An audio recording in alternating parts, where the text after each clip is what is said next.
Follow the conversation. This is Afternoon on the Dove. Good afternoon and welcome to Afternoons on the Dove. What a delight today for me to have on the program with us today a very special friend of mine who's truly been a true friend to me personally and also a friend of this ministry. And, well, Darryl Howard and I have even worked together in the past. And, in fact, this man's research has changed a lot in what I do and the way I think about the way we do programming, especially Christian programming in radio and television. He's an expertise in market research and developing of the cutting-edge communication using generational science and neuromarketing. He's worked 6 years with Grizzly Adam Production in market research and 20 years in politics, working with over 150 candidates, including yours truly, yes, and consults with businesses on generational behavior, crisis period communications, and neuromarketing. 7 movies Darryl has worked on and has won over 77 national and international independent film awards with the movie, his consulting work there in the movie industry. By the way, jot this email down or this website down and use it as a tremendous resource in your work. Generationalscience.com. That's generationalscience.com. And you'll be able to talk to Darryl anytime you want. You can email him, Darryl@darrylhoward.com. And Darryl, what a delight, my friend, to have you with us. Good to see you from up there in the cold country of Idaho. Thanks, Perry. All the snow's gone at the moment. So oh, good. we're grateful for that, but it's on the way, I'm sure. All right. I want to get right into this. We want to talk about something today I think that will affect everybody. Everybody's concerned about the condition of the world and the condition of our country. And before we get into the depths of this, let me ask you this. In your research as a generational science and neuromarketing expert, are we experiencing something new, or are we experiencing something that is somewhat cyclical? It's cyclical. A lot of people think that it's new because they've never seen it before. And that which we're not familiar with, we say, oh, we don't have a program on the brain that says, oh, I know how to deal with this. I've driven downtown 200 times. I know all the roads. I know how to get there. And you come across a period of time like this, and you say, this is different. What's going on? Something's changed. And but in actuality, we've been through it before. All right, because there's almost a sense of hopelessness this time, in spite of the fact that we're in a digital age and information is at everybody's fingertips. We still can't seem to get a handle of what the problem is.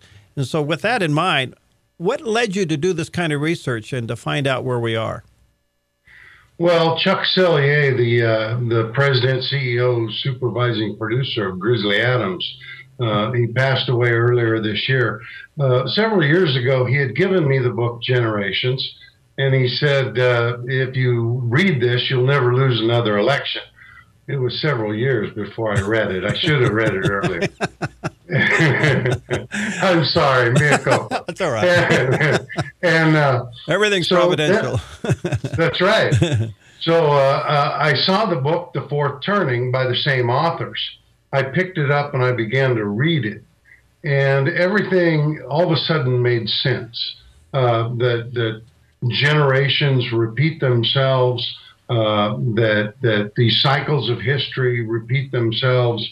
And for instance, baby boomers. Baby boomers are the same archetype of, say, Abraham Lincoln, of Franklin Delano Roosevelt, of Winston Churchill. So if you want to know what the future looks like, you look back to the past and you can see that these generations repeat themselves and that there's cycles in history that repeat themselves. And so it's you mentioned hope earlier. Mm-hmm. We're going through a period of winter. Mm-hmm. The good news is spring comes, and the flowers bloom again. It just seems like it, when it's 3 feet of snow on the ground. All right, so the two books here, we had the pictures up of them just a few moments ago. Generation, The History of America's Future, and this was 1584 to 2069 by William Strauss and Neil Howe. And then they followed up with a book called The Fourth Turning. Is that correct? That's right. The Fourth laid out generations and how they repeat themselves. Then they took a look at the flip side of the coin, and they said that crises happen with generations, but if you looked at it, could actually lay that out. And what they did exactly was that in 1997. It's been incredibly accurate.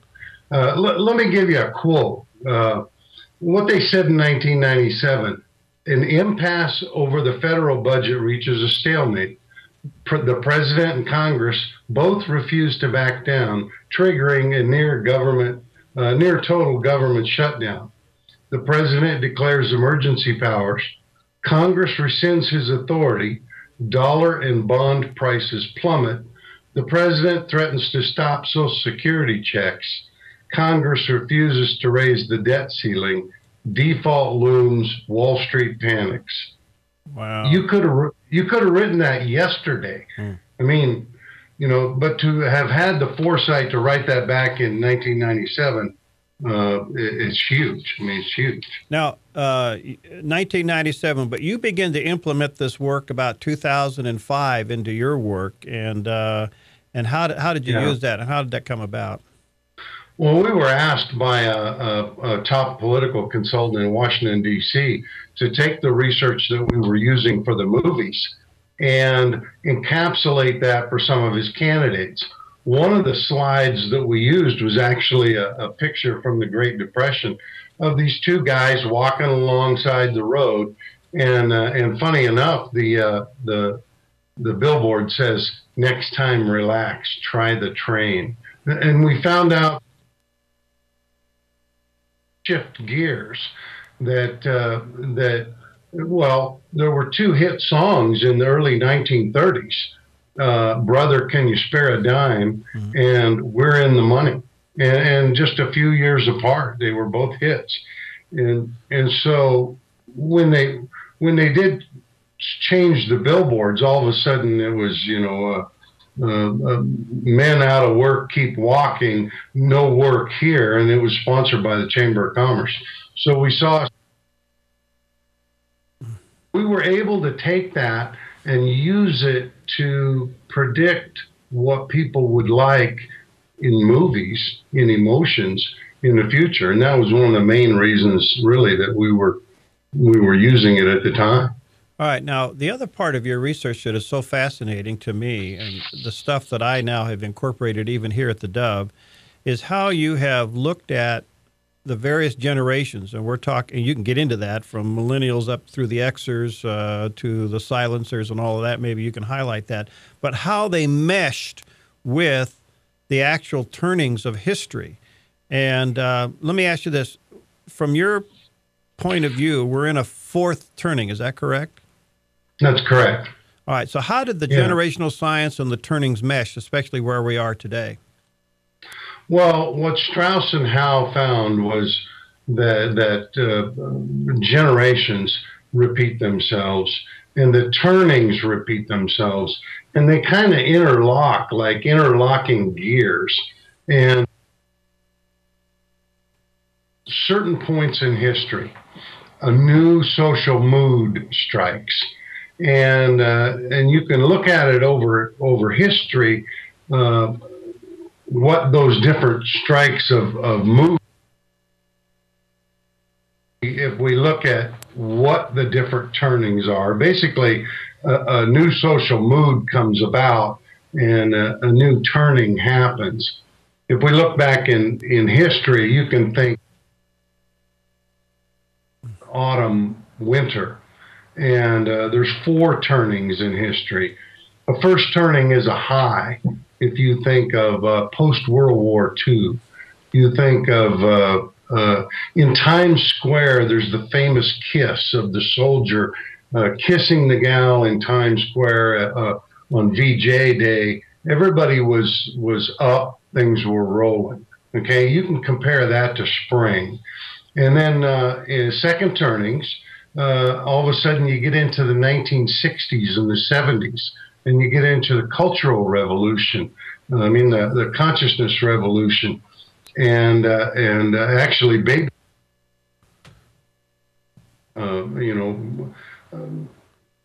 Chuck and I always used to comment that how can we go from the consciousness revolution to guys like Rick Warren writing? This is a natural thing for boomers to go through in their lifetime. And then third turnings are an unraveling. We tear down institutions. We rearrange things. Each one of these periods is about 20 to 25 years. And we live in a society where 30 seconds at a drive-through window at Burger King seems like a long time. And so when you look at these cycles, they're very long periods of time. And historically, very. But I think at third turnings, when everything's coming apart, Peggy Noonan really summed it up best by an article about 2005, where she said, it feels like the wheels are off the trolley's off the track, and we're hurtling in some unknown direction. I mean, to paraphrase her. What was the date on that? What was the date on that one? It was in 2005. Okay. And I can get you the exact site if you want, but she said that there was a sense that things were broken and that somehow they wouldn't be fixed or anytime soon. And so that third turnings, and then fourth turnings are a crisis period of, it's really driven by defensive values. It's a spectacular upheaval that we would never have imagined in the 1990s. All right, so we're talking to Darryl Howard today, and he's a neuromarketing specialist as well as a generational science specialist, dealing with us today on the issues of turnings that go on in history, first, second, third, and fourth turning. If Peggy Noonan wrote that in 2005, and here we are now going into 2012, that's obviously 6-7 years later. Was 2005 the beginning of a fourth turning where the unraveling took place? I mean, was she now noticing that was the beginning of something? I don't know. I think it was more like 2007, 2008, right, when we had the economic crash. That's comparable to the crash of 1929. But one thing I've found about Peggy Noonan is she has a sense of history that it's like a deft touch, that she seems to sense these things. I don't know if she's ever studied generational science, but she seems to be in tune with the emotions of the public and what's going on. All right. And so where would that put us in the? You would clearly say now that we are in a fourth turning, the unraveling, the driven by defensive values. I mean, we're now arguing who's right and who's wrong. In my lifetime, I've never experienced a polarization in our country like we're experiencing right now. Yeah, and if we'll later get into this, but while you're talking about it, if you look back in history, we are red versus blue today, but we're equally blue versus gray as red coat versus blue coat. And these are similar periods in our history. I mean, these are all fourth turnings. But there are a lot of good things that come out of a fourth turn too. All right. So let me take a quick break here, Darryl, while we have a time to do that. Darryl Howard's with us today, and let me encourage you to check out generationalscience.com, and also check out, you can email Darryl if you want follow-up on this. If you are a business, maybe you are running a large business or a small business, he does do some consulting on this. And it's pretty fascinating, I have to tell you this. And I can tell you that we've made some adjustments here at the Dove and have seen the response. And you can email him, Darryl@darrylhoward.com. But check out the website, generationalscience.com. We'll take a quick break and we'll be right back. Follow the conversation. This is Afternoon on the Dove. Follow the conversation. This is Afternoon on the Dove. Okay, We're back, and got a little bit of a technical glitch, but we'll get it worked out. And Darryl, you're with us? I'm with you. Okay, good. You may want to lean forward just a little bit, just so we get a little bit. We had some audio drop out, but maybe leaning forward might help it. Besides, it gives us a better picture of your pretty face. Darryl Howard's with us today, and he is a neuromarketing specialist and a generational science expert. And it's fascinating research, but more importantly, it's research that is based upon some history, and I think we need to take note of. We're dealing in particular today a thing called fourth turning. First, second, third, are we into a fourth turning where we see a repeat in history where things seem to be so chaotic, and I think we would see that today. And, I'm just surprised how many people almost have given up hope in this mess that we're in. And you know what's interesting about this, Darryl? It doesn't seem to be just the United States. I don't know of a country in the world today that doesn't have its problems. The fourth turning cycles are global. I mean, we see the synchronization. You know, at the same time of the American Revolution, you saw the French Revolution. You know, you give a few years here, a few years there. But the same thing happened during World War II, whether it be Australia's unemployment rate or Canada's unemployment rate. And a lot of the generations are the same, too. The birth years may be slightly different.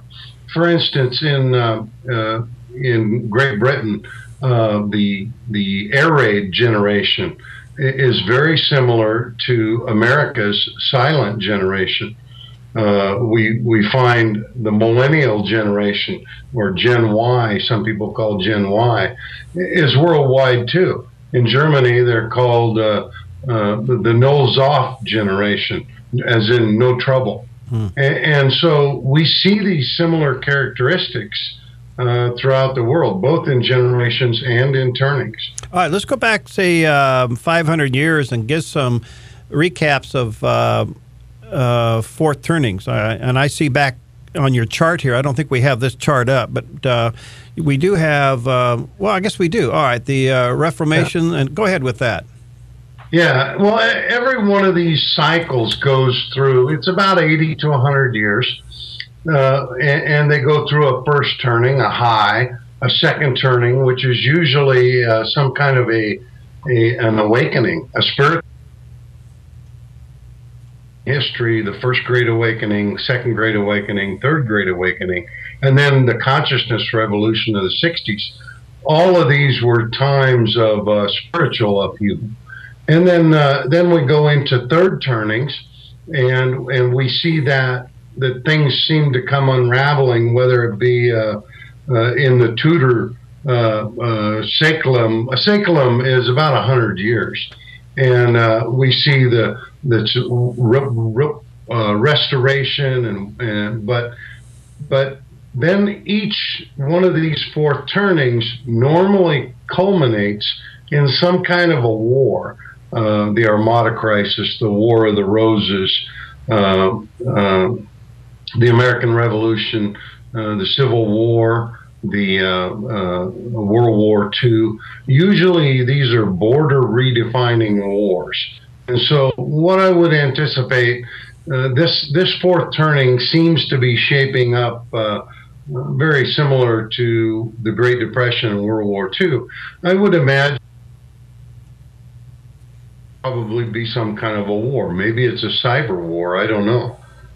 Where exactly it comes from, nobody can be quite certain. Do you think the war on terror qualifies for that? I think that yes. And I think that if you look back in history, I was always amazed at the taking of Constantinople, because they developed this huge 30-inch cannon. And as soon as they had that weapon, they deployed it to breach the walls of Constantinople. And that was during the fourth turning. And the same thing happened with the atomic bomb. As soon as the atomic bomb was built, we're going to cure this one big problem. And so we throw everything at it. And so the war on terror is probably a component. And we usually see that it's got three components to it: debt, and we'll talk about it later. Debt, civic decay, and global disorder. And I've often looked at the seedling, I'd call it, of Occupy Wall Street and some of the events that are going on there, and then. All right, let me ask you this. Let's take a look back on and see if there's some parallels. We'll do the Civil War, which is a fourth turning, the Great Depression, and World War II, another fourth turning, and where we are today. What are the parallels? Well, I think that if you look back, for one thing, I mean, you said I worked with 150 candidates. When you look back politically, and you look at the economics of it, currently we've pegged us at about the late fall, early winter of 1931. And so if you look at it and what happened, the stock market crashed in 1929. It really didn't bottom out until late into 1932. It didn't come back to that same pre-crash position until 1954. Things that will be important are basic needs, food, fire, water, shelter, those types of things. And one thing about a fourth turning is we've been through crises before. We've been through floods. We've been through famine or whatever it may be. The difference is that in a fourth turning, we react differently. Let me give you an example.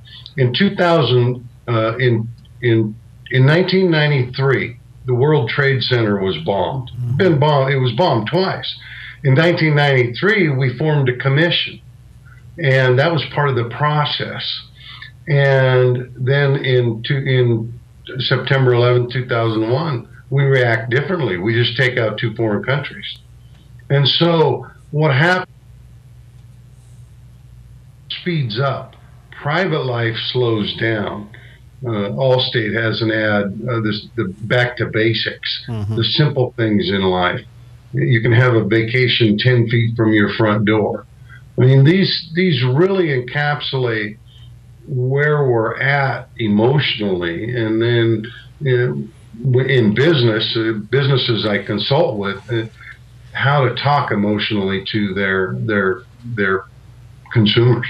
All right. Let me move along here because I also want to, just if I can, maybe save a few moments at the end of our time together, a little bit on the political side of things. But it seems, Darryl, that we came into this fourth turning so fast. But if you look back, it really started to show up. Well, Peggy Noonan said it in 05, but here we are now in 012, and it seems like this thing just rushed on us. I mean, we're just all of a sudden we are out of control. We have no answers. So how fast do these things come? My daughter brought me Time magazine in 2008, October 13th, 2008. Yeah, there it is up on the screen. She said, look, Dad, it's exactly what you said. Now, I have to tell you, the market was at about 11,000, on its way to 14,000. And we said that there would be an economic crash based on all the data that we can gather, and therefore here's how you need to communicate differently. There were a lot of people that thought we were nuts, but everything. One guy came back and he said, everything you've said over the last 18 months has happened exactly like you laid it out. It's like beats in a movie, and it just played itself out. It happens. It happened faster and stronger probably than even we could anticipate. Unless you lived through the Depression, unless you lived through the Civil War, you really didn't understand the depth of it. And we're living that time now. And we'll look back and our kids will say, "Oh yeah, that was nothing." All right. Is there somewhat of an autonomy to a fourth turning? I mean, is there? Does it? And if there is, where are we in that cycle? Well, first of all, there's a catalyst that strikes a new mood, and all of a sudden the nation the nation, 2007, 2008 would be the economic. Leading up to that was probably Wilma, Rita, and Katrina, the floods. If you look back 1927, for some reason, natural disasters and economic, they're intertwined. And Delta was the same thing. Florida land debacle. These things are pretty predictable.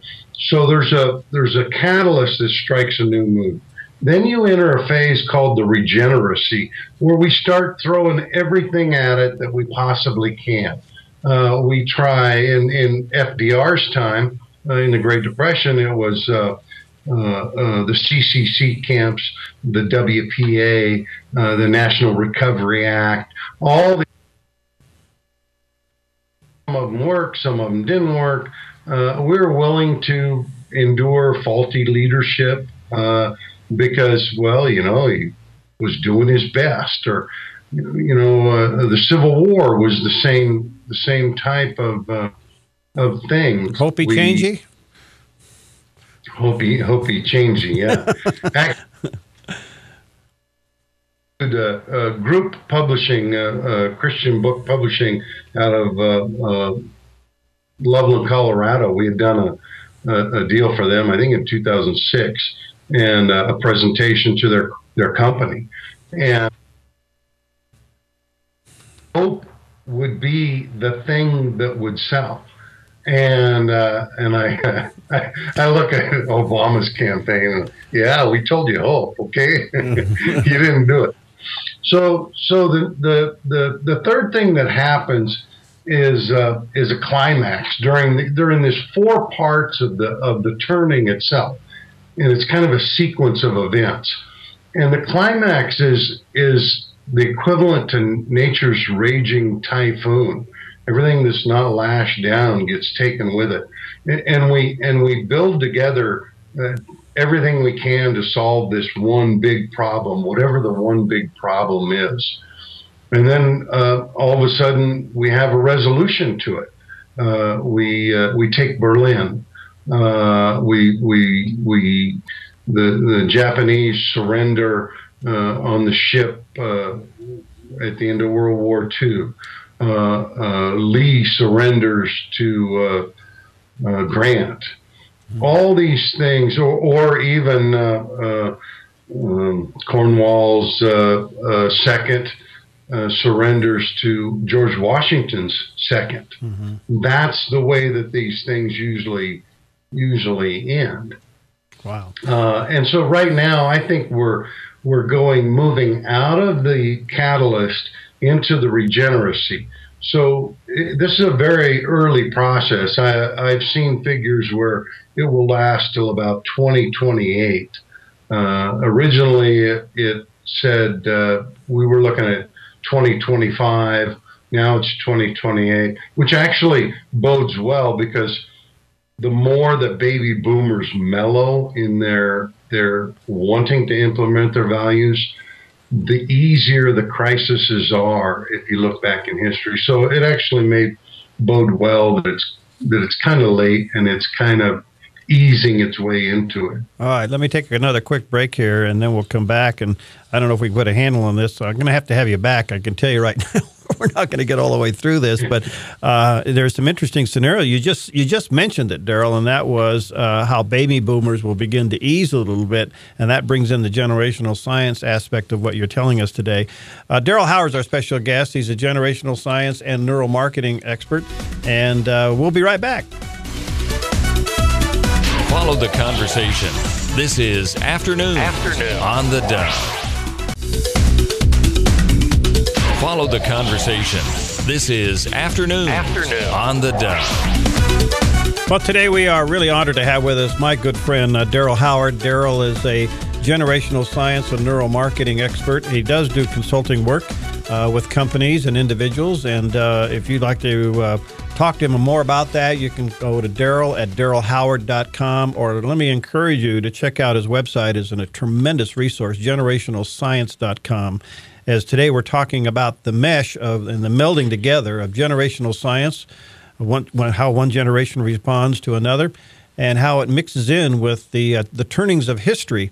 And I hope that you're gaining some really good information out of this, because I see so many people kind of throwing up their hands and quitting and taking on somewhat of a fatalistic point of view, when really there's great hope in all of this. And I think there's great opportunity, especially to get the gospel out. But, Darryl, I want to come back to fourth turning. We earned one, obviously. And what causes it? I mean, did the war on terror, did 9/11 cause this thing? No, I think that was a precursor. I think that there are a lot of times there's sparks. There's sparks that don't catch flame, and the economic crisis caught flame. In fact, if you go back and you read Herbert Hoover's recount of the Great Depression and in 1929, the crash, he said it came in waves, and they said they had the Depression cured, but then all of a sudden Europe crashed. And we look at where Greece and Italy and Spain, Portugal, where all those are at today, the condition of the euro. I anticipate that will probably be a factor. All right. It was a factor during the Great Depression. And the economic crisis is worldwide. I think the war on terror was somewhat attack against the United States, and we retaliated against a couple of countries. But for the most part, this economic crisis is worldwide. Yeah, Strauss and Howe lay out 5 areas where really are the key 5 areas that it can come from. I mean, a revolution or a civil war, originally we thought that one was completely, this will never. Sudden we see Occupy Wall Street, we see these indicators, which to a lot of people will be, well, that's just, this or that. And to us, we look at it and we say, hey, wait a minute, this is an indicator of bigger situation at hand. All right. Nukes, the executive branch can shut down, pandemics, foreign countries, but they all have 3 core elements, debt, civic decay, and global disorder. And when you look at some of the countries like Tunisia and Egypt, and you see components like that. So it gives us an indicator. We're going to run out of time. We're going to run out of time here. Let me fast forward on a couple things, if I may, just for the sake of those listening and watching. I think we all agree we're in a fourth turning, no question about it. We don't like to hear that date 2028, but I guess we'll just have to live through it. But in the meantime, let's start with businesses, because there may be I know some bankers and people, investment companies that listen to this program. They may want to hire you, but what do businesses do in this time? The biggest thing, Perry, is that people have to realize that third turning strategies won't work. Hey, we've heard this before. This is the way we've done it for 20 years. It's always worked. We're going to continue to do it that way. And all of a sudden, it's not working anymore. Can you say deficit budgeting and that whole mess by raising the deficit ceiling? It won't work. I mean, you can't keep doing what you were doing. And the other thing too, for businesses especially, is you have to understand you talk to the heart and not the brain.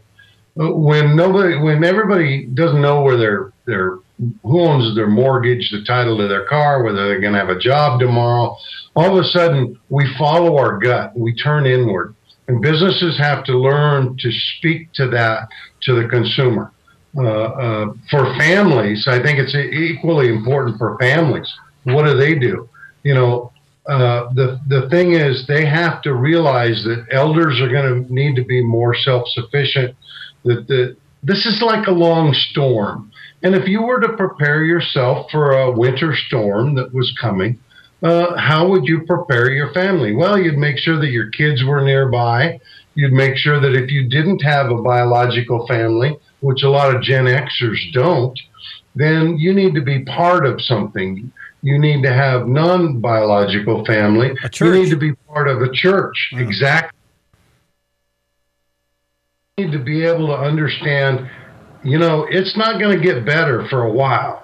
And you look at the housing market, 10 years is what I've heard, probably even a little longer. So you need to settle in for the long haul and realize that okay, we need to do things differently. And that'll help you realize that. If you have a program on the brain that says, okay, Darryl told me about this, Perry has been talking about it, here's what I got to do different. All right. Let me, what time I got left here, let's fast forward. We're looking for somebody to solve this. We have this mentality. I call it a messianic mentality. We want one person to get us out of this mess, and we want to blame one person. And I've looked at the autonomy of our own selves.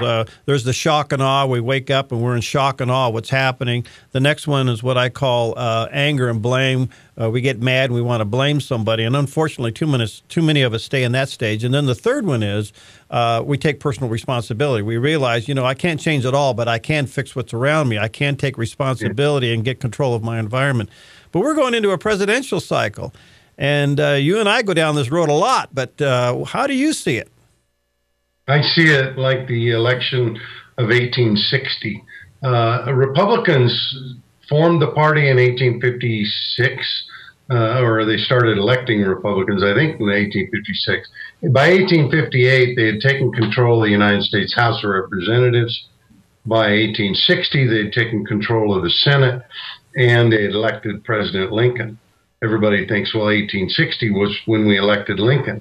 They forget that 2 years prior to that, we took the House. 1860, we took the Senate. And a similar type thing happened between the 1930 and 32 elections, except the Democrats took it. So I think we're in a position like 1930 and 1932, except in reverse. I think actually Obama's in the position of Herbert Hoover. And Republicans took the equivalent of the 1930 elections. We're now moving into the 1932 elections. And I think that's one of the reasons that Gingrich has come on, is because people look for somebody to lead us through the crisis.